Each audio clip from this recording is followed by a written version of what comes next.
Caulifla and Goku entered the time chamber. It was, lonely.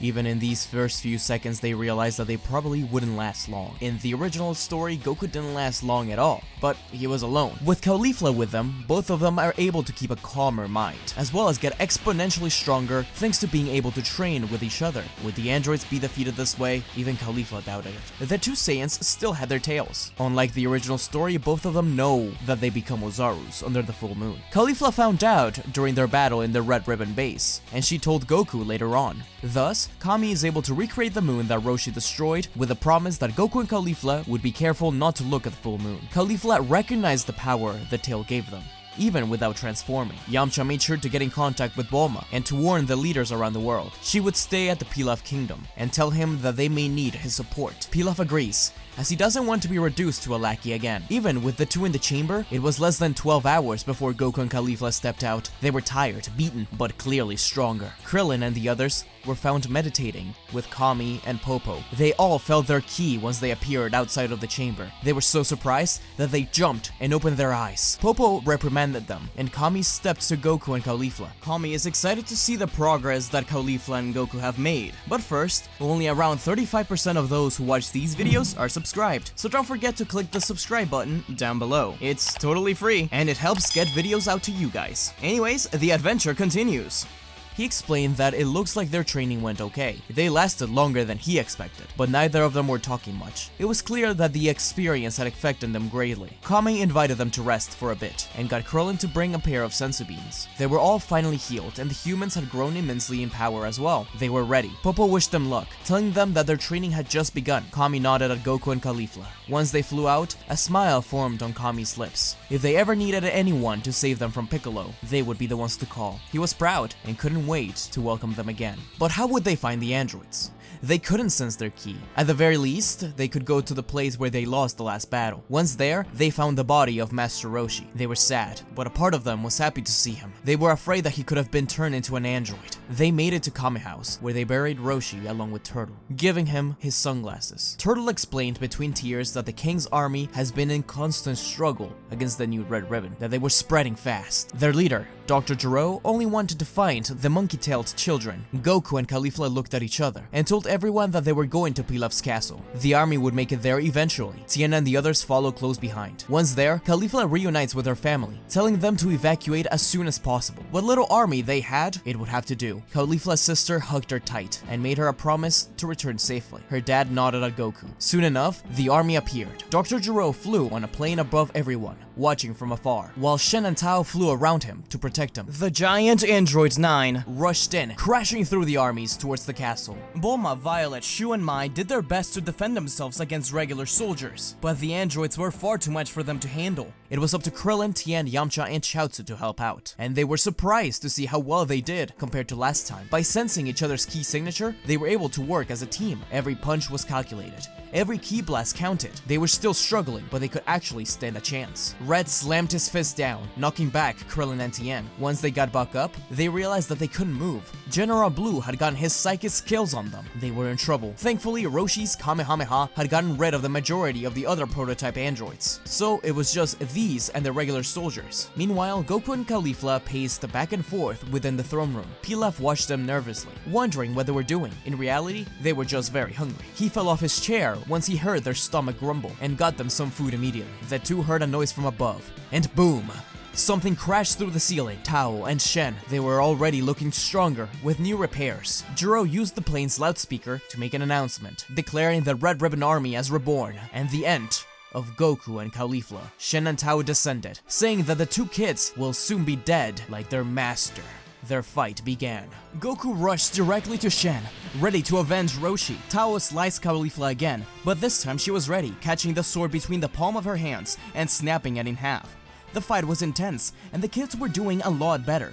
Shen and Tao jumped back, pointing out their arms. Caulifla jumped in to hug Pilaf to protect him, and a giant pair of blasts struck Goku and her back. Pilaf was okay, and he managed to run out of the castle. It really hurt him to see it crumble. He just had to count on Goku and Caulifla. The androids approached them slowly, ready to kill them, but just then a huge crash came through the door. It was Yamcha and Chaozu pushing Android 9 through the wall and into Tao and Shen. Goku and Caulifla thanked them as Nine stood up, but he stopped, dead in his tracks, exploding. Shen had shot a blast through him, hitting a perfect spot to destroy him. They didn't need him. Caulifla cringed. He was one of their allies. How could they? At the same time, Tien finally broke free of Blue's power by calming and meditating his mind, sensing his own ki. Whatever power Blue had, it was nothing against the spiritual serenity they learned from Kami. He explained to Krillin what to do, and the two pushed forward to attack Blue. His eye-beams were a problem, but Tien's multi-form technique took care of that. They realized that Blue couldn't do much while he used his telekinesis, and utilized it to their advantage. The two came in from different ends, one with a Dodonpa and the other with a Kamehameha. He would have to choose who to stop. He stopped Tien, just as Krillin dodged out of the way of the eye-beams. The Kamehameha blasted directly into Blue's face. Finally, he was able to win.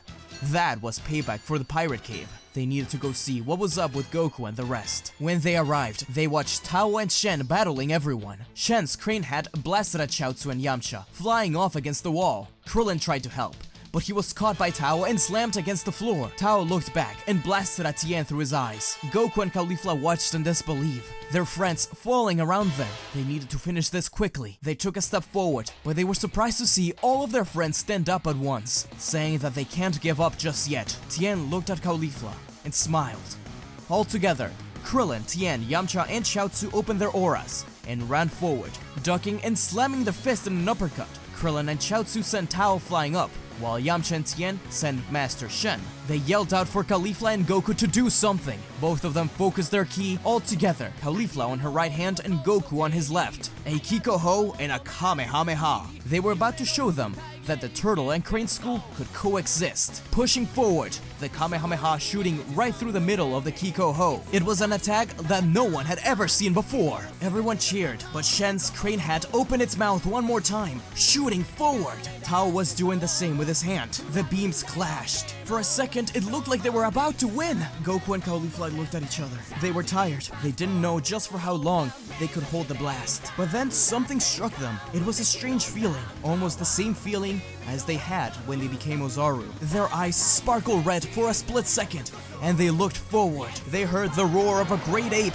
come above them, and they pushed forward one more time. The Kamehameha became larger, and the Kiko-Ho began to spin. Shen's hat cracked open, exploding as the Tri-Kamehameha consumed the pair of androids, defeating them once and for all. From above, Gero began to sweat. Inside of the plane, he held tight to an object, but it wasn't the right time. It was getting dangerous, so he retreated to his lab, only leaving behind a spy bug.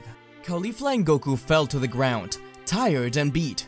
She thought of everyone in her village, and how sorry she was that she endangered their lives and land. She promised herself this would be the last time. At the very least, she was strong enough to defeat them this time, but not thanks to power, not thanks to anger, but thanks to her friends and her master. She teared up a little and laughed at herself. Goku turned his head and asked what she was doing, to which Caulifla punched him in the face. Krillin asked where Gero had gone. Looking around, he was nowhere to be found. He hoped that he wouldn't be any more trouble. Things finally started to go back to normal, as Caulifla helped Pilaf and the rest rebuild. Violet decided to stay at the village, making it her new home, along with some other soldiers. Caulifla disbanded what was left of the Red Ribbon Army, helping the soldiers find a place within the king's group instead. She just wasn't able to lead the project anymore. She didn't want to be tied to that old life. She just wanted to travel the world and get stronger. Goku and the others gathered the Dragon Balls, wishing for everyone killed by the androids to be brought back to life. They were all very happy and welcomed Muten Roshi back. Caulifla, Goku, and all the humans returned to Kami's lookout, where they finished their training, thanking Kami, Popo, and Korang for everything, though neither Goku nor Caulifla dared enter the Room of Spirit and Time again, at least for now. A couple of years later, the Z-Fighters descended down to participate in the martial arts tournament. There, Goku met back up with Chi-Chi, whom he would eventually marry. The final match was a rematch between Caulifla and Goku, an exciting battle that left everyone in shock, as this time it was Caulifla that defeated Goku. The area was nearly destroyed in the process, but Goku was happy to accept defeat. She had made so much progress, and he was very proud, though he knew that next time he would be the victor. At the end of the tournament, Caulifla said goodbye to everyone, as she packed her bags and began towards the sunset. It was bittersweet, very sad, but she felt someone touch her shoulder. She turned around to see Ten Shenhan smile at her, and Chaozu too. They wanted to go along with her, and thus, A few years of peace came and went. Goku had a child named Gohan with Chi-Chi, while Caulifla and Tien settled down at a farm together. Well, not together. They would never say that. There was an upcoming reunion at Kame House that Caulifla wanted to attend to. Tien decided to stay behind. But on the way to Kame House, Caulifla felt an incredible presence. Something familiar, yet so different and powerful. More than anything she'd ever felt before. She closed her eyes to find it, but it was as if a shock of electricity hit her when she located it. She was scared. It was coming right to her. Without much of a choice, she rushed to Kame House. Whatever this being was, it could mean trouble. Caulifla landed as Goku introduced everyone to Gohan. She patted the child on the head as she landed, having already taken care of him quite a couple of times. Though she wished he was a little less whiny. Caulifla looked at Roshi, then back at Goku.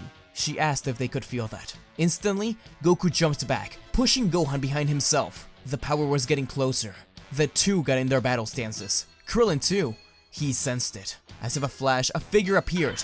A man with long hair and a strange device on his ear. Goku told Krillin to take Gohan inside, but the kid wouldn't let go of Goku's pant leg. The man had a horrible, menacing aura, but he smiled, almost warmly. He opened his arms out and laughed jocosely. His next few words cut through the silence like a knife, saying, "It is so good to see you two again, brother and sister." Everyone's eyes widened, with Goku and Caulifla glancing at each other, then back at the man. They watched as he unwrapped something around his waist. A tail. Our two heroes' tails danced nervously behind them as their skin went cold. Just who was this? Thank you so much for watching, guys. I hate to leave you guys in such a cliffhanger, finally starting Dragon Ball Z, but I promise it will be worth it. As long as this series does well, I'm excited to continue it. If you want to see more stuff like this, be sure to share, leave a like, and a comment. That really helps me out a lot. This video was done ahead of time, so I'm sorry if you became a member in the time between me making this video and it being up on YouTube. Shout out to the Super Saiyan Legend and Super Saiyan God members of the channel. Brian Skidmore, Hannah Rowan, Mateo is Lost, Cage, Sacred Saiyan, Neo Whitcomb, Sith Lord, Darko Roktansky, Jin 1412, Obi-Wan Fun, Midnight Combatant, Fox Die, Eric Dragon, The Real Samuel Randall, Anthony Notes, and Zachary Croy. Thanks so much for your support, guys. This channel would just not be around without you all. If you want to know how to get your name shouted out in the next video, be sure to click the join button down below. There's a few extra perks too. Next week's video will be what if Goku met Bardock in hell, so look forward to that. Anyways, let me know down below in the comments what you think of this Caulifla. I will be replying to as many comments as I can. I try to do that often. I don't always have time to, but I really enjoy talking to you guys. I really enjoy seeing what you guys liked of these videos. Summer's starting now. Be safe, have fun. I know I will. Until we meet again. See ya! Don't forget to like, comment, and subscribe to SmugStick, unless you want to be destroyed. Lord Beerus, that's hardly fair. But also, don't forget to click the bell icon to get notified when he uploads new videos.